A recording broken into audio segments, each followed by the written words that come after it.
El Fondo de Previsión Social del Colegio de Ingenieros de Venezuela presenta. A partir de este momento, todas las voces se unen en una sola señal. RCR presenta Conexión 750 con María Alejandra Trujillo.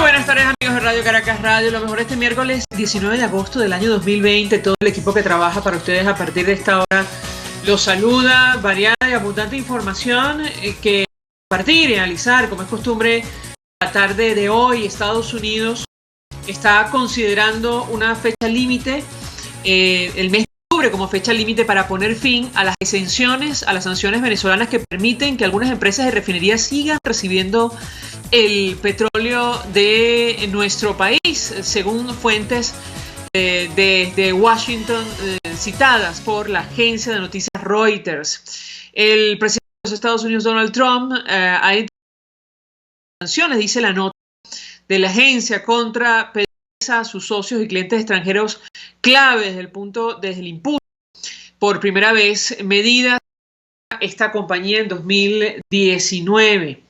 Dice la nota que con la proximidad de las elecciones presidenciales de noviembre se está preparando el gobierno norteamericano para endurecer su postura sobre Venezuela.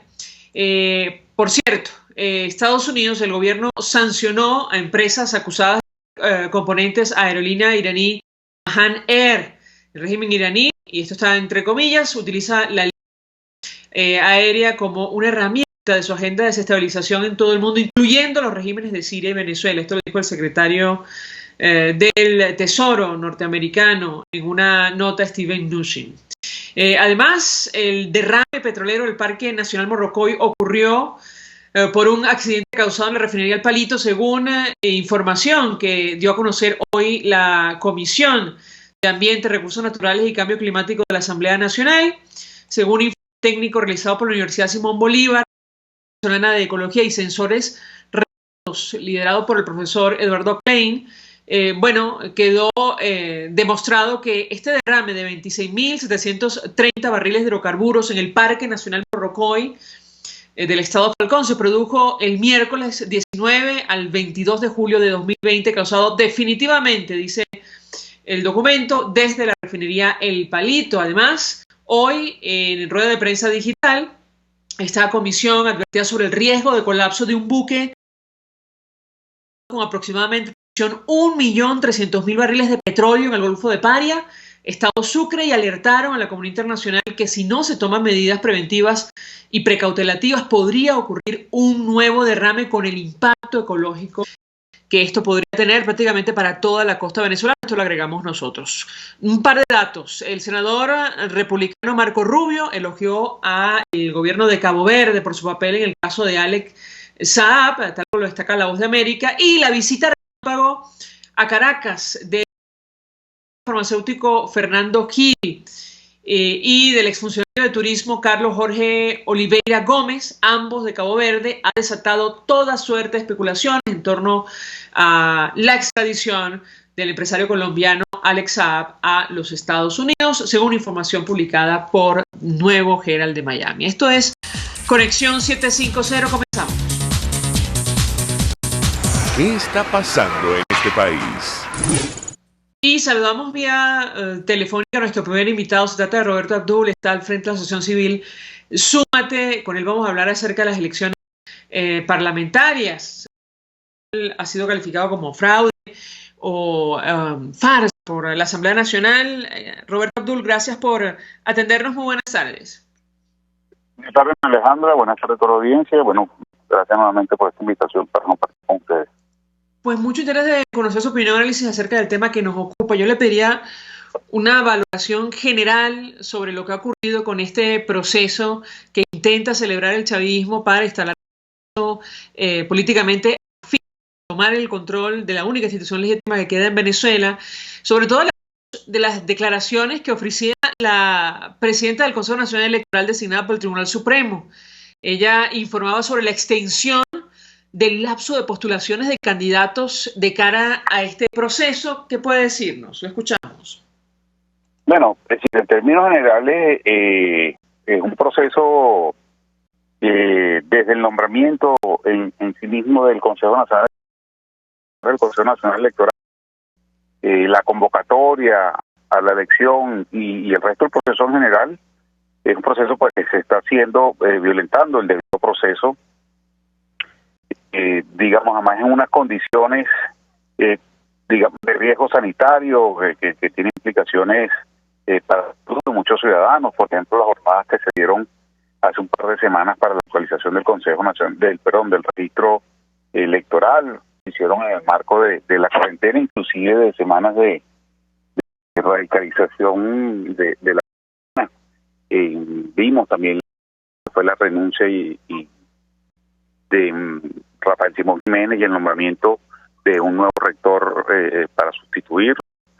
Y una de las violaciones, pues digamos, a nuestros juicios más importantes, que tiene que ver con el aumento del número de diputados, además de la creación, digamos, de esa figura de diputado por la lista nacional. Entonces llevó el número, según el artículo 184 de la Constitución de la República Bolivariana de Venezuela, es el método de cálculo y deberían ser unos 106 diputados, digo 166 porque da 165.91, entonces al no poder haber subrepresentación se redondea a 166 y en este caso pues se aumentó a 277 diputados, es decir, estamos hablando de 111 nuevos diputados más que van a ser electos este próximo 6 de diciembre, ¿no? Además, bueno, ya a nivel organizativo, a nivel operativo, digamos, existen una serie de medidas, pues, que van violentando también modificaciones de la ley. Vimos lo que pasó, por ejemplo, con la elección de los representantes de los pueblos indígenas, donde pues se les considera ciudadanos de segunda y se les violentó el derecho al voto secreto. Sin embargo, esto se cambió esta semana. Sin embargo, sigue siendo un método, digamos, asambleísta, de una especie de elección de delegados, es decir, un mecanismo bastante opaco y sujeto además a ser, digamos, obligados, si se quiere, o cohesionados los votantes, ¿no? Recordemos que en el país no existe un registro electoral específico para las personas, digamos, originarias o representan ese sector que llaman de los pueblos indígenas. No existe un registro particular, pues simplemente las circunscripciones están definidas por los estados y las zonas geográficas donde existe presencia de tribus que representan a los pueblos indígenas, ¿no? Todo esto en el marco, pues digamos, de intervenciones permanentemente por parte del Ejecutivo Nacional y las más graves de parte del TCJ, ¿no? El Tribunal Supremo de Justicia ha venido interviniendo y definiendo, digamos, lo que es el proceso electoral en general, partiendo, como dije al principio de la entrevista, con el nombramiento de ese Consejo Nacional Electoral que se hizo por fuera de la Asamblea Nacional, pero que además entonces se excedió nombrando y decidiendo cuáles eran los cargos que iban a ejercer cada uno de esos rectores nombrados. Y además entonces después, cuando renunció Rafael Simón Jiménez, existe en la ley el mecanismo de sustitución, es decir, tenía que haber sido suplido por su primer, digamos, cuando se nombran los rectores, se nombra un primer y un segundo suplente, y en este caso esa falta tenía que ser llenada por el primer suplente. El primer suplente, en este caso Juan Carlos del Pino, estaba ya incorporado a la comisión de registro, entonces le tendría que haber tocado el segundo suplente, y en este caso pues se decidió nombrar a Leonardo Morales. Es decir, que existe un ramillete, digamos, por decirlo de alguna manera, de violaciones que se están llevando a cabo. Esta semana vemos cómo, frente a la dificultad para que los partidos políticos opositores, inclusive opositores de esta nueva oposición que todavía no se ha acuñado a nivel de la opinión pública algún adjetivo para denominarlos o algún nombre para denominarlos, esta de los partidos cooptados de la llamada mesita, mesa de diálogo nacional, pues digamos, los partidos que representan estos sectores lo manifestaron a través de una carta, además, carta que se hizo pública el día de ayer o estuvo circulando por las redes, donde solicitaban entonces se prorrogara el lapso de inscripción para ellos entonces poder terminar de configurar sus listas, bueno, es decir, de sus listas de candidatos, tanto lo que tiene que ver con el voto uninominal como con el voto lista propiamente hablado. Ahora, yo le pregunto a Roberto Abdul, porque como él mencionaba durante su intervención, estamos hablando de un proceso plagado de irregularidades desde el inicio, prácticamente desde la designación del máximo ente comicial por parte del Tribunal Supremo de Justicia, asumiendo las atribuciones propias de la Asamblea Nacional. Hoy, bueno, veíamos la reacción de algunos partidos políticos que han decidido deslindarse en teoría del PSUV, como el Partido Comunista, el PPT, Partido de los Trabajadores, bueno, denunciando toda clase de situaciones, como la presencia de organismos de seguridad a las afueras de sus instalaciones, entre otras cosas. Yo le pediría su opinión y su análisis en torno a este tema, porque da la impresión que vamos camino a la instalación de un órgano muy similar a lo que es hoy la constituyente comunal, bueno, dejando por fuera a todos aquellos que expresen algún tipo de disidencia en contra del chavismo. ¿Qué opina usted? Lo escuchamos. Bueno, es decir, un poco yendo a ese último comentario que hacías, el otro día tratábamos de entender por qué eran 277 diputados. Lo único que se nos pareció como número es que si tú esos 277 diputados, incluye los suplentes, digamos que van con cada uno de los principales, estamos hablando de unos 554 diputados entre principales y suplentes, y entiendo que la Asamblea Nacional Constituyente o la Constituyente Comunal tiene 546 curules, ¿no? Es decir, es un orden de magnitud bastante parecido, ¿no? Un tema a destacar, y es que para que unas elecciones, pues, digamos, unas elecciones que se llevan a cabo, se realizan en democracia, uno de los principios fundamentales que debe prevalecer es que exista de alguna manera incertidumbre sobre los resultados electorales y que exista, propiamente hablando, una contienda, ¿no?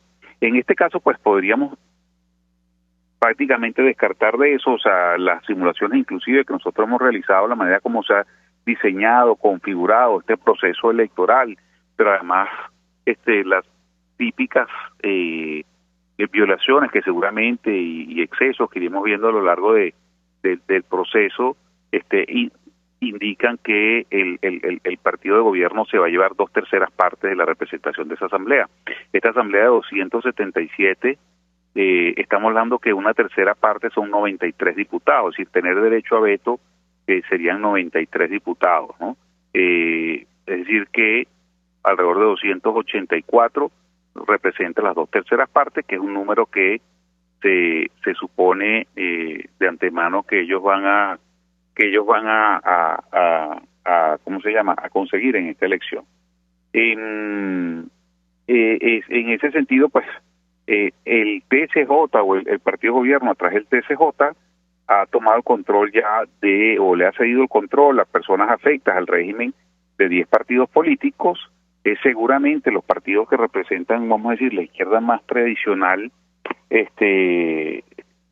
digamos, se han sentido por fuera de ese proceso de negociación, de la conformación, digamos, de esas listas de candidatos, y en ese sentido, pues están reaccionando. O, digamos, también puede haber un tema ideológico, inclusive, digamos, que se ven o no se sienten representados en ese proceso, y entonces lo que podemos estar viviendo es ese quiebre, ese fraccionamiento, y por el otro lado entonces el TSJ tratando, o el régimen tratando de ejercer control vía TSJ de esos partidos, ¿no? Ya ayer lo vimos con el partido Tupamaro, ya ayer uno de los representantes del TSJ también se manifestó en ese sentido.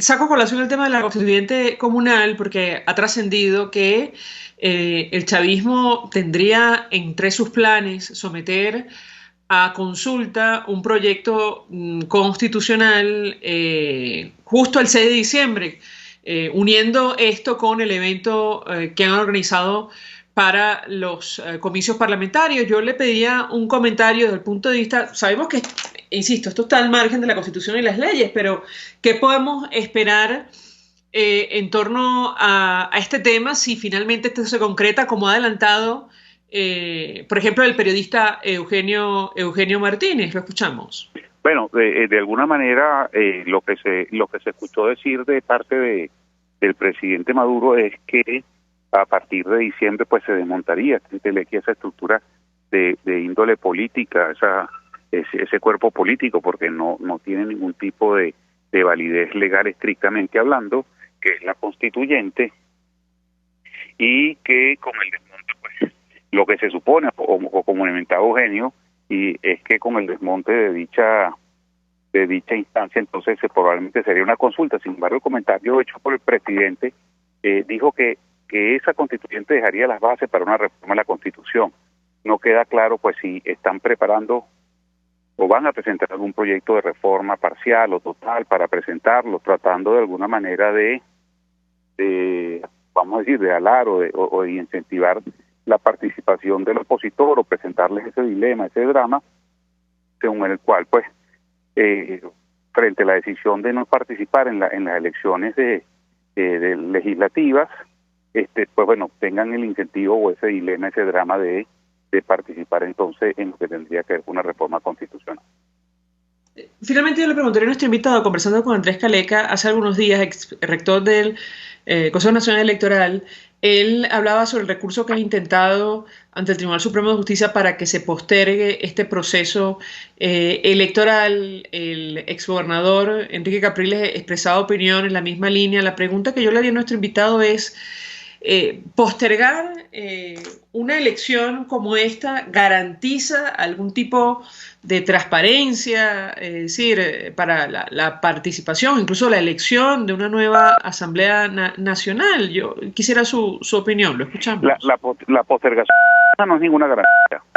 Es decir, aquí no solamente estamos hablando de plazos, se han violentado algunos plazos, como por ejemplo con la decisión nuevamente de esa segunda modificación del reglamento de elección de los representantes de los pueblos indígenas, pues se está violentando el principio de no modificar la ley a 6 meses de la elección. El problema en este caso, como recientemente, no es un problema de lapso, no es un problema de plazo, es un problema de garantías. Es decir, si ese plazo va a servir para que volvamos entonces al nombramiento de un Consejo Nacional Electoral en el seno de la Asamblea Nacional, es decir, que se constituya se constituye un comité de postulaciones, porque ya el comité de postulaciones en sí mismo, que había aprobado el TCJ, que está reconociendo el TCJ, fue un comité de postulaciones que tampoco fue designado conforme a derecho, y a partir de ahí pues entonces se revirtieran las decisiones de intervención de los partidos, revirtiera la decisión de aumento a 277 diputados, la aprobación por parte de la Asamblea Nacional Constituyente de las circunscripciones. De alguna manera, si todo eso se echara para atrás y se iniciara el proceso, digamos, o como se habla en términos coloquiales, se reseteara el proceso, entonces, bueno, podríamos estar hablando que tiene sentido dicha decisión. Si simplemente lo que es que son unos lapsos, digamos, para organizar de manera más holgada la elección o ver un poco cómo evoluciona todo este tema de la propagación, el contagio y las consecuencias relacionados al COVID-19, entonces, pues bueno, seguiríamos teniendo un proceso en otro contexto, digamos, o en otro momento. Sin embargo, sería igualmente,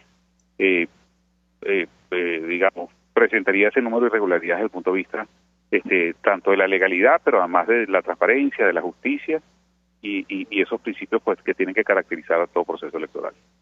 Roberto Abdul, 1.000.000 de gracias por atendernos, acompañarnos estos minutos. Él es presidente de la Asociación Civil Súmate, expresando opinión y análisis acerca del tema que debatimos en esta parte del programa, que tiene que ver con las elecciones o abierto fraude, como lo ha calificado la Asamblea Nacional, que ha organizado o convocado el chavismo para el próximo 6 de diciembre en nuestro país. Vamos a la pausa. Al regreso venimos con más.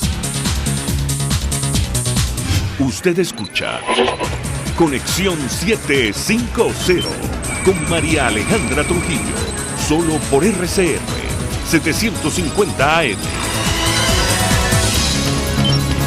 Puedes seguirnos en nuestras redes sociales. En Twitter, @RCR750, la radio que se ve. Mensaje del ingeniero Kenick Navarro, presidente del FOMPRES CIB. Apreciado colega ingeniero, arquitecto y afín, el Fondo de Previsión Social del Colegio de Ingenieros de Venezuela, FOMPRES CIB, diseñó para la protección de tu salud el Sistema Integral de Previsión Social. El mismo tiene a tu disposición beneficios de la solvencia, asistencia primaria de salud, el plan de salud con coberturas de acceso VIP, todos estos planes pensando en la protección de tu familia. Para mayor información visita fomprescib.net.be. Colegio de Ingenieros de Venezuela, construyendo futuro.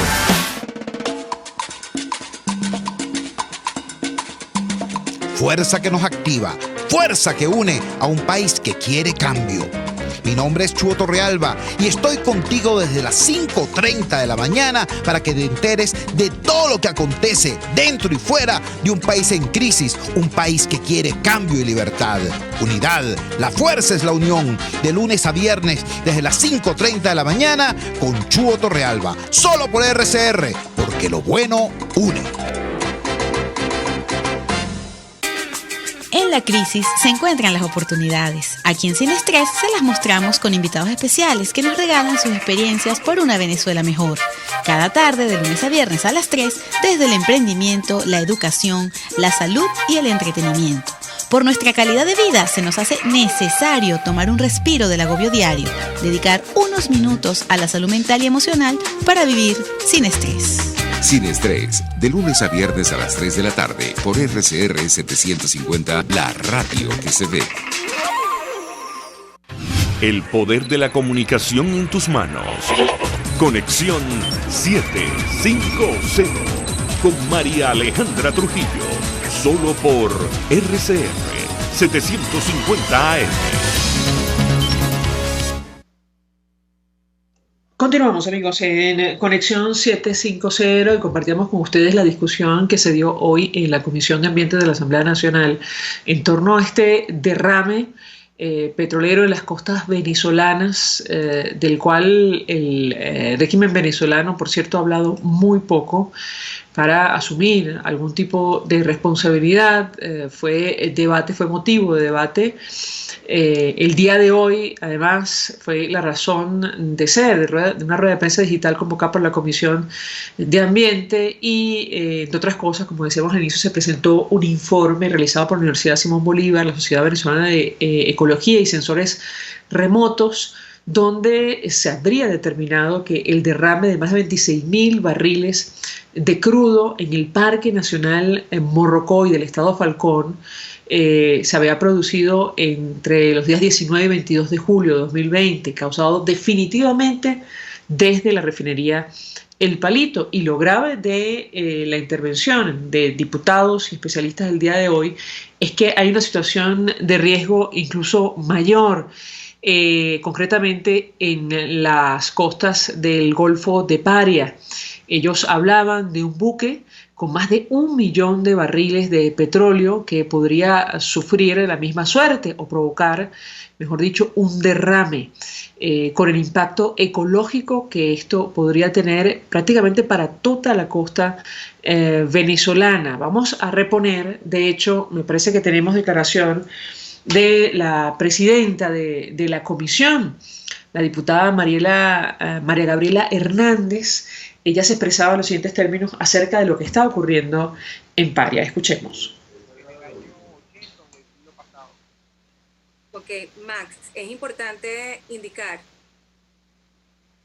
para Max y para todos, no ha habido derrame en Paria proveniente de este buque. Este es un buque almacén que hoy está desde el año 2019 que se trató de trasegar la carga y no se pudo. Hoy se encuentra cargado y escoriado. Escoriado es que perdió su equilibrio. Hay poca profundidad de aguas en ese sitio, pero está situado en un punto, digamos, neurálgico de circulación de aguas, de sucederse. Dios no lo quiere y es por lo que estamos desde la Comisión de Ambiente alertando a la comunidad nacional, a la comunidad internacional y a las autoridades respectivas sobre este buque porque presenta riesgo. Y entonces, de sucederse un lamentable derrame de ese buque, estamos hablando que podría rodear un poco más de 1 millón de barriles y que, dada la ubicación en la que se encuentra, pues correría para todas nuestras costas e islas del Caribe. Es importante decir, no ha habido derrame de este buque aún. Lo que estamos es denunciando el riesgo que tenemos teniendo este buque abandonado, cargado de crudo y en condición escoriado. Bien, parte de las declaraciones que ofrecía hoy la presidenta de la Comisión de Ambiente de la Asamblea Nacional, la diputada María Gabriela Hernández, en torno a esta denuncia, más allá de lo que ha ocurrido, producto de un derrame aparentemente en la refinería del Palito, lo que podría pasar, insistimos, en el Golfo de Paria, en el estado Sucre, con este buque tanque cargado con aproximadamente más de 1 millón de barriles de petróleo. Y a propósito de lo que está ocurriendo en materia de hidrocarburos en nuestro país, bueno, hoy el equipo de Nicolás Maduro, y esto, en fin, no sabemos cómo calificarlo, ratificaba respaldo a la OPEP, la Organización de Países Exportadores de Petróleo, en reunión del comité ministerial. La declaración la ofrecía Tarek El Aissami. Él expresaba que el compromiso de nuestro país de seguir avanzando en la estabilización de la industria energética, el mercado petrolero y las economías del pueblo del mundo. Y destacamos la declaración porque justamente esto ocurre en momentos en los cuales la OPEP ha decidido ha anunciado que Venezuela perdió su certificación como país exportador de petróleo. La producción petrolera nacional, esto lo conocimos recientemente, la producción petrolera en nuestro país cerró en niveles de mínimos el pasado mes de julio, y Venezuela no perdió ninguna certificación como país petrolero, país exportador de manos de la OPEP. El político Antonio Ecarri, en una columna de opinión, habló de esta supuesta certificación petrolera, y lo cierto es que de momento, producto de la caída de la exportación de crudo en Venezuela, pues ya no figuramos en la lista de grandes productores del mundo. Antes de hacer la pausa para ir a publicidad, simplemente comentar, y de esto hablaremos al regreso durante el tiempo de debate, el senador republicano Marco Rubio, decíamos al inicio, elogió el papel de Cabo Verde en el caso concreto de Alex Saab, y La Voz de América destaca lo siguiente: el senador ha sido uno de los políticos estadounidenses clave en visibilizar en el Congreso la crisis en todos los órdenes que atraviesa Venezuela. El senador republicano por Florida, Marco Rubio, elogió al gobierno de Cabo Verde el día de hoy por ignorar las amenazas y rechazar intentos de soborno, esto está entre comillas, de parte del gobierno en disputa de Nicolás Maduro, en referencia al caso de la solicitud de extradición de Estados Unidos del empresario colombiano Alex Saab. Saab fue detenido en esta nación africana el pasado 12 de junio, como recuerda la nota, y está acusado por el gobierno estadounidense de lavar hasta $350 millones y por operar bajo las órdenes de Nicolás Maduro. Al regreso a la pausa hablaremos ampliamente sobre el tema con el periodista Casto Ocando. Ya venimos. Estás en sintonía de Conexión 750, solo por RCR 750 AM. Sintonícenos a través de Periscope, @RCR750, la radio que se ve. Mensaje del ingeniero José Peraza, tesorero del FOMPRES CIB. Estimado colega ingeniero, arquitecto y profesional afín, el Colegio de Ingenieros de Venezuela y el Fondo de Previsión Social, preocupado por la salud de tu familia, ha diseñado un sistema de salud integral que coloca a tu disposición y que contiene asistencia primaria de salud, ambulancia, hospitalización, cirugía, oftalmología, dermatología, fisioterapia, psicología, odontología, farmacia y funerario. Para mayor información, visita a nuestros portales ceib.net.be, compreseib.net.be, Colegio de Ingenieros de Venezuela, construyendo futuro. Y ahora quiero hablarte de Comercializadora Prada, y ya de solo nombrarlo se me hace agua la boca, porque Comercializadora Prada son los más frescos quesos y embutidos que te llevan a tu casa. Todos los quesos, todos los embutidos, y como cuentan con proveedores exclusivos, te resulta mucho más económico.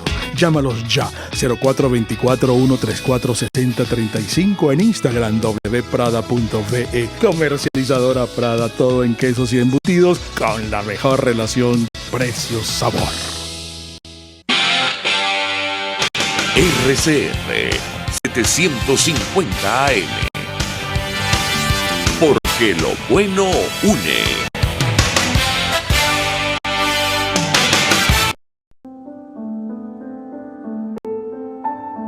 La Academia de Ciencias Físicas, Matemáticas y Naturales presenta El progreso tiene su ciencia. Hoy presentamos la Fundación Empresas Polar y el Premio Lorenzo Mendoza Fleury. Premiar la actividad científica es una tarea difícil y a la vez importante para estimular su desarrollo. Desde 1903, cada 2 años, la Fundación Empresas Polar otorga el premio Fundación Empresas Polar Lorenzo Mendoza Fleury a 5 científicos venezolanos en las áreas de biología, física, matemática y química y sus respectivas interdisciplinas, con base en el talento, la creatividad y la productividad. La adjudicación de los premios queda en manos de un jurado compuesto por 7 científicos venezolanos, designados por la Fundación para cada premiación. Este premio se ha venido posicionando para muchos como el máximo galardón de recibir un científico en Venezuela. En el año 2017, el premio Fundación Empresas Polar Lorenzo Fleury fue otorgado a 5 científicos venezolanos excepcionales. Rafael Almeida, quien se ha dedicado a estudiar la naturaleza del enlace químico y de la reactividad química. Gloria Buendía, por sus contribuciones a la física de la materia condensada. Yamile Quintana, por sus investigaciones en matemática y en particular por el desarrollo de material didáctico para la enseñanza de la difícil disciplina. Pedro Rama, por sus hallazgos sobre la adicción al azúcar y por sus estudios sobre la enfermedad de Alzheimer, la epilepsia y Parkinson. Y Wilmer Tesara, cuyos trabajos han contribuido a entender cómo algunas plantas regulan la fotosíntesis. Con esta edición, son 90 los venezolanos que han recibido a lo largo de 35 años este reconocimiento de gran valor para el fortalecimiento de la ciencia y la tecnología en pro del bienestar de la colectividad. Es menester reconocer el interés y compromiso de la Fundación Empresas Polar por valorar la actividad científica en el país. El progreso tiene su ciencia. La Academia de Ciencias Físicas, Matemáticas y Naturales presentó El progreso tiene su ciencia. RCR 750 AM. Porque lo bueno une. Antes de empezar el día, entérese de lo que acontece en el país junto a Pedro García Otero en Titulares de la Mañana. De lunes a viernes a las 6:30 de la mañana. Acompáñelo y empiece su día bien informado. Titulares de la Mañana con Pedro García Otero. Por RCR 750 AM. Porque lo bueno une. Es una interpretación de tendencias para tu signo zodiacal. Un espacio guiado por los movimientos planetarios y sus consecuencias. Acompaña a nuestros astrólogos a descubrir lo que le deparan los astros, signo por signo. Astrológica, todos los sábados, a partir de las 3 de la tarde, por RCR 750 AM. Hola amigos, soy María Corina Machado. Todos los martes, María Corina estará contigo por RCR 750 AM. Acompáñenme de 1 a 2 de la tarde. Contigo, María Corina. Todos los martes, contigo. Solo por RCR 750 AM. Porque lo bueno une. Moisés Naim en Efecto Naim.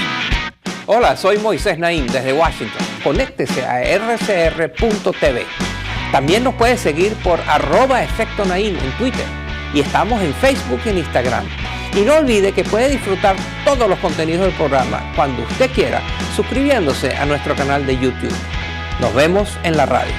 Los miércoles y viernes a las 7 de la noche. Solo por RCR 750 AM. Un espacio que analiza y debate la coyuntura política, económica y social de nuestro país. Acompañe cada mañana a la periodista María Alejandra Trujillo en Palabras más, palabras más, palabras menos. Palabras más, palabras menos. Informes, entrevistas, análisis y discusiones sobre los temas de actualidad. Es lo que más te puedo dar, es lo de siempre. Palabras más, palabras menos.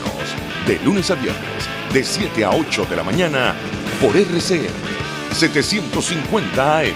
Palabras más, palabras más, palabras menos.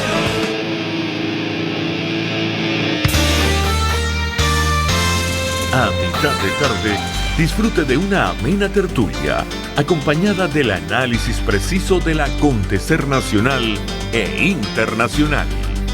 La Linterna, con Diego Bautista Urbaneta.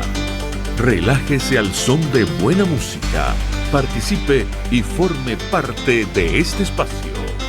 La Linterna, de lunes a viernes, a partir de las 2 de la tarde, por RCR 750 AM. De costa a costa, cada semana, usted podrá ser parte del sentimiento varguense que inundará la señal de RCR, el Pitazo en Vargas. Acompaña a Luis López en el recorrido por la ruta de la actualidad informativa en el litoral. Comentarios, denuncias, reportes de tránsito y cómo están las playas. Información de primera mano de todo lo que ocurre en el estado Vargas. El Pitazo en Vargas, todos los domingos, a partir de las 8 de la mañana, por RCR 750 AM. Mingo, ¿y qué te dijo tu vecina hoy? Mingo. Se me ocurrió una idea bien buena, chico. Y para ejecutarla, lo primero que necesitamos hacer es un trabajo de investigación. De manera que podamos armar el ranking de los países más desarrollados del mundo. No me veas así, chico. Que no he llegado al meollo de mi plan. Y ahora es que se pone bueno. Una vez listo ese ranking, tendremos que acercarnos a los gobernantes de esos países para ofrecerles a Venezuela, en comodato, o arrendársela por un tiempo. Ajá, así como estás oyendo, Mingo. No te asustes, que no estoy promoviendo que nos invadan potencias extranjeras ni nada por el estilo. Es tan sencillo como entregarles Venezuela a los países desarrolladísimos, tipo Alemania, Noruega, Singapur, Suiza, Japón, Canadá o Estados Unidos. Eso sí, en comodato, o en concesión, o en arrendamiento, solo por un tiempito, el que sea necesario para que nos pongan al país como una tacita de oro y a funcionar de nuevo. ¿Tú sabes en qué estado se encuentra Venezuela en este instante? Sería tan sencillo como que ellos se vienen con todo lo que van a necesitar, que se traigan hasta los tornillos, mi amor. Nos ponen todo pepito, ponen en marcha las industrias básicas, todo lo que está dañado recuperan su inversión, obtienen algunas ganancias, ¿por qué no?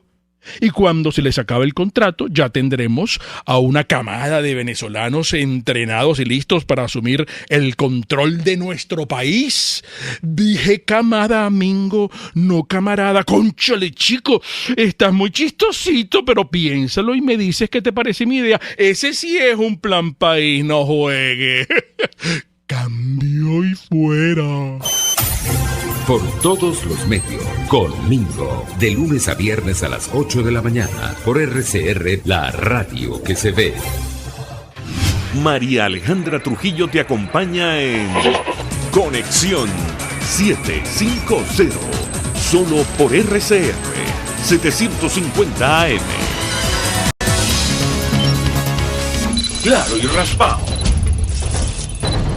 Continuamos, amigos, en Conexión 750 y lo dicho, el senador republicano Marco Rubio en su cuenta en Twitter elogió este miércoles al gobierno de Cabo Verde por ignorar amenazas y rechazar intentos de soborno, así escribió en redes sociales de parte de Nicolás Maduro en referencia al caso de solicitud de extradición de Estados Unidos del empresario colombiano Alex Saab, quien se encuentra en Cabo Verde. Esto ocurre en momentos en los cuales ha trascendido la información sobre la detención de un jet y sus tripulantes vinculado a Alex Saab. Esto ocurrió en los Estados Unidos. La aeronave intentaba partir con un cargamento de armas en su interior. De todo esto y más vamos a hablar con Casto Cando. Me dicen que ya lo tenemos en línea telefónica. Él es periodista de investigación, está en el portal, entre otros, Primer Informe. Gracias por atendernos. Muy buenas tardes. Buenas tardes, saludos a todos los que están escuchando. Pues mucho interés de conocer la información que puedas compartir con nosotros, Casto, acerca de estas informaciones. Primero te pediría un comentario sobre el mensaje publicado por el senador Rubio en torno a una supuesta visita de emisarios de de Cabo Verde a Caracas, eso en primer lugar. Y en segundo lugar, ¿qué información maneja sobre este jet que intentaba salir de los Estados Unidos con armas, una aeronave vinculada supuestamente al entorno de Alex Saab? Te escuchamos. Sí, bueno, el senador Marco Rubio básicamente publicó una nota de felicitaciones al gobierno de Cabo Verde, alabando el hecho de que se había negado a aceptar supuestos ofertas de soborno por parte del régimen de Nicolás Maduro. Eso fue un poco la nota que como tratando de indicar que ha habido, como en efecto lo ha habido, intentos por parte del régimen de Nicolás Maduro de ofrecer sobornos para evitar que se produzca la extradición de Alex Saab a Miami, que es donde está siendo procesado judicialmente.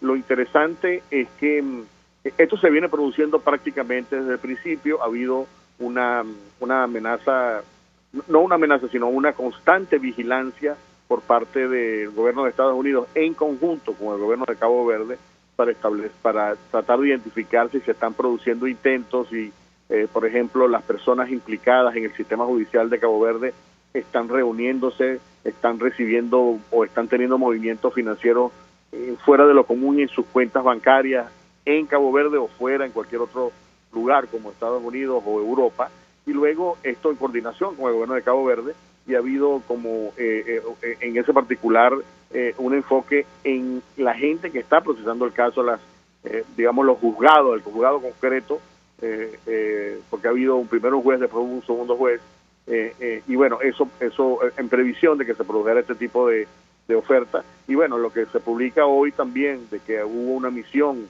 que viajó desde Cabo Verde a reunirse con Maduro, aparentemente con esos fines o para tratar de negociar una salida. Bueno, eso es también parte del intento. Yo creo que el problema de esas negociaciones es que ya el gobierno de Cabo Verde ha dicho públicamente que va a extraditar, que va a ordenar la extradición de Alex Saab, y naturalmente, aunque se espera que se produzca una decisión del Tribunal Supremo de Justicia de Cabo Verde, una vez que se produzca, el gobierno va a autorizar inmediatamente la salida, ¿no? Que puede ser, por cierto, en cualquier momento. Y bueno, eso es básicamente lo que se está produciendo. Hay una estrechísima vigilancia, diría yo. Están monitoreando conversaciones, reuniones, movimientos bancarios, etcétera, de las personas que van a tomar decisiones, y cualquier tipo de indicios va a generar consecuencias, ¿no? Y yo creo que esto es un intento de último momento para tratar de influir, para tratar de cambiar la decisión, pero en mi opinión yo creo que ya hay una decisión tomada que se va a producir en cualquier momento. Ahora, en Venezuela, Casto, ha habido toda clase de reacciones y de conjeturas en torno a la detención de este lujoso jet con matrícula venezolana que iba a despegar desde el sur de la Florida hacia la isla de San Vicente, supuestamente vinculado al entorno más cercano de Alex Saab. ¿Qué información puedes compartir con nosotros? Sí, mira, esta operación se produjo el sábado pasado en un aeropuerto privado de Fort Lauderdale, que es una población más o menos media hora, 40 minutos al norte de Miami, y aparentemente ya habían cargado más de 80 tipos diferentes de armas con miles de cartuchos de municiones y además $20,000 en efectivo, y dicen que también había cheques por unas cantidades importantes. Estas personas fueron detenidas, o sea, dos de las personas, habían dos pilotos, piloto y copiloto. Uno es Luis Alberto Piñero, que ha estado vinculado, por cierto, a cuyo nombre estaba el avión. Es una persona que ha estado vinculada a Alex Saab en esta compañía que se llama Fondo Global de Construcción, que opera en Venezuela y en otros países. Entonces hay ahí una vinculación directa de este personaje. Y luego hay otra persona, Gregory Méndez, que fue piloto de la Fuerza Aérea, que también está, es decir, tiene una vinculación ya con el régimen, pero la persona directamente involucrada se llama Luis Alberto Patiño. Esta persona fue, por supuesto, detenida y presumiblemente puede estar ya estableciendo una cooperación. Pero se habla de que hay otra persona que fue el que hizo la denuncia ante las autoridades porque estaban viendo que estaban cargando algún tipo de, de una manera sospechosa, y entonces se produjo el operativo el sábado pasado, se produjo la detención. Hubo un intento, una de las personas aparentemente intentó huir, pero fue capturada, el piloto de la Fuerza Aérea. Y bueno, yo creo que ellos no podían, otro elemento de la sospecha es que habían puesto como destino, como tú dijiste, ¿no? San Vicente y las Granadinas, pero además ponían el destino final que era Venezuela. Entonces ya esto también fue otro elemento de sospecha. Y luego todas estas operaciones forman parte de una serie de decomisos que se han producido. Uno de ellos, por ejemplo, es los más de 80 vehículos de lujo que fueron detenidos en el puerto en Port Everglades, también en Fort Lauderdale. Y bueno, se presume que existe una organización detrás de esto. Hay unas redes que operan en el sur de la Florida, que operan en Miami, en Fort Lauderdale, en este negocio, y todo se maneja con dinero en efectivo, ¿no? Y forma parte de un mismo modus operandi. Ahora, por supuesto, todo está bajo investigación, pero básicamente esto pudiera ser digamos, un momento de destape de una red mucho más grande donde operan otras personas implicadas, porque naturalmente, ¿no? ¿Cómo cargas 80 armas de cualquier calibre? Pero de todas formas, ¿cómo cargas tú en un avión sin que nadie se dé cuenta, ¿no? Y luego, ¿cómo adquiriste esas armas? ¿Con qué, de qué manera, con qué dinero pagaste esas armas? Y cómo, y cuál era el objetivo final de esas armas. O sea, hay muchas preguntas en el aire que creo que están, digamos, en este momento bajo investigación. Ahora, dos inquietudes. Bueno, tengo varias, pero inicialmente, Casto, entiendo por lo que tú comentas con nosotros que la detención se da por hechos no vinculados con el empresario colombiano. Eso quisiera confirmarlo contigo. Y en segundo lugar, ¿es normal en los Estados Unidos que ciudadanos de a pie, carguen un avión hasta prácticamente la cabina, lo carguen de armas para salir del país? ¿Qué puedes decirnos sobre estos dos temas? Mira, no es una situación común, te converso por la última pregunta, no es una situación común, pero tú puedes tratar de disfrazar estas armas en cajas, aduciendo que se trata de otro tipo de producto, ¿no? Tiene que haber habido también allí, es decir, aquí ha habido, digamos, contrabando de dinero, contrabando pero como va de salida, entonces por lo general los aviones tienen una menor vigilancia, ¿no? Y además lo hizo a través de un aeropuerto privado, lo cual ya la responsabilidad recae más bien en el personal del aeropuerto privado, que no es necesariamente un personal federal, digamos, del gobierno. En esos aeropuertos hay personal, pero de inmigración, para recibir la gente que va llegando, y obviamente para hacer el elemento de revisión cuando vas a ingresar al avión, y naturalmente estos aviones son, se les carga en hangares de la misma empresa privada, ¿no? No es una cosa normal, no es una cosa común, Y la otra cosa es la conexión. La conexión hasta ahora es esta persona, ¿no? Luis Alberto Patiño, que es una persona a cuyo nombre estaba ese avión. Ese avión antes pertenecía a esta compañía de Alex Saab que se llama Fondo Global de Construcción, y esa es la conexión que hay, ¿no? Lo que no está claro todavía es si el dinero que se utilizó para esta operación fue provisto de alguna manera por Alex Saab o por sus redes o una cuenta asociada a Alex Saab. Incluso se comenta que pudiera haber sido el mismo Alex Saab que pudiera haber suministrado la información en vista de algún tipo de intento de cooperación para reducir sentencia, ¿no? O para tener elementos de negociación una vez que llegue a territorio de Estados Unidos. Pero bueno, eso no sé si respondí tu inquietud, ¿no? Sí, no sí, perfectamente. Finalmente Sí, te preguntaría, Casto, conversando con Javier Ignacio Mayorga, periodista especializado en criminalística, quien ha seguido este caso desde el inicio, hablo del proceso de extradición o posible extradición de Alex Saab a los Estados Unidos, nos decía que en su opinión parece que es inminente, solo faltaría la decisión del Tribunal Supremo para que el procedimiento se concrete. ¿Qué información manejas tú? Entendemos que había algún tipo de negociación con bufetes de abogados en Florida por parte del círculo de Alex Saab, previendo que finalmente sea enviado a los Estados Unidos. ¿Qué puedes compartir con nosotros? Sí, mira, eso es correcto. Hay numerosos indicios, hay preparativos, hay personas que están allá desde hace ya tiempo. Luego hay preparativos aquí donde va a ser, digamos, detenido en el lugar de detención en las primeras semanas, que no necesariamente es una cárcel, porque obviamente cuando un preso de esta categoría arriba, entonces hay temas de seguridad, ¿no? De protección de esa persona, y luego el otro elemento importante es que si hay conversaciones de negociaciones, entonces esta persona por lo general se somete a un proceso de lo que se llama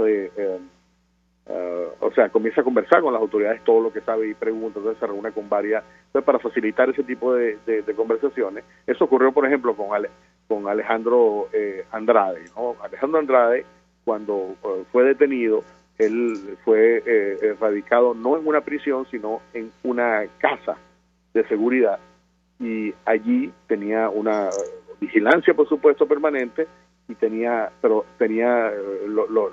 investigadores federales, los fiscales que están en el caso, tenían acceso, digamos, ¿no? Para conversar, para discutir, porque él estaba ya en un plan de colaboración, y así estuvo durante por lo menos 2 años viviendo en una residencia que no era la prisión, porque todavía no se había producido una sentencia. Entonces es posible que se pudiera, una vez que se produzca un convenio, entonces yo creo que se produciría ese tipo de situación, pero ya hay preparativos en esa dirección, lo cual anticipa, digamos, que una decisión, una llegada es inminente. Y lo otro es el tema de las conversaciones de representantes de abogados, de Alex Saab, perdón, un grupo de abogados que ha venido sosteniendo reuniones con la Fiscalía aquí, ya hay negociaciones, hay conversaciones.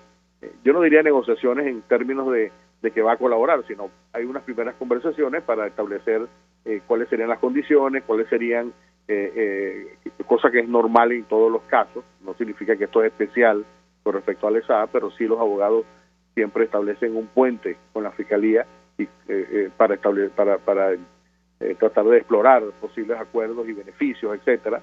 Entonces, bueno, esto es lo que está ocurriendo ahorita. O sea, hay conversaciones no solamente de los abogados que él contrató aquí, porque él contrató al principio un bufete aquí en Miami de una ex fiscal que pasó a la práctica privada, sino también de este nuevo equipo internacional que se dirige desde España, ¿no? Donde está el Baltasar Garzón, etcétera. Es decir, ya hay movimientos, lo cual puede indicar que la extradición se puede producir en cualquier momento. Casto Cando, gracias por atendernos, acompañarnos, periodistas desde los Estados Unidos. Vamos a la pausa, al regreso venimos con más. Escuchamos Conexión 750, solo por RCR 750 AM. Puedes seguirnos en nuestras redes sociales. En Twitter, @RCR750, la radio que se ve. Mensaje del ingeniero José Peraza, tesorero del FOMPRES CIB. Estimado colega ingeniero, arquitecto y profesional afín, el Colegio de Ingenieros de Venezuela y el Fondo de Previsión Social, preocupado por la salud de tu familia, ha diseñado un sistema de salud integral que coloca a tu disposición y que contiene asistencia primaria de salud, ambulancia, hospitalización, cirugía, oftalmología, dermatología, fisioterapia, psicología, odontología, farmacia y funerario. Para mayor información, visítanos a nuestros portales cib.net.be, FOMPRESCIB.net.be, Colegio de Ingenieros de Venezuela, construyendo futuro. Serovka es una empresa que cuenta con un equipo de físicos, médicos, ingenieros, arquitectos y técnicos que brindan protección y seguridad radiológica a todas las clínicas. Serovka también ofrece capacitación al personal médico, técnico y de enfermería, así como la divulgación científica a pacientes sobre radioterapia, medicina nuclear y radiodiagnóstico. www.serovka.com y en las redes @Serovka. Serovka, empresa líder en protección radiológica con cobertura en toda Venezuela, América Latina y el Caribe. El poder de la comunicación en tus manos. Conexión 750 con María Alejandra Trujillo. Solo por RCR 750 AM. Continuamos, amigos, en Conexión 750. Se nos agota el tiempo, nos despedimos. Lo hacemos a nombre de Jaime Nestales de la Dirección General de la Estación, en la gerencia de producción Willy Chacaya, en la producción en los controles Víctor Mejías, quien tuvo el placer de acompañarles, María Alejandra Trujillo. El Fondo de Previsión Social del Colegio de Ingenieros de Venezuela presentó. RCR presentó Conexión 750 con María Alejandra Trujillo, solo por RCR 750 AM.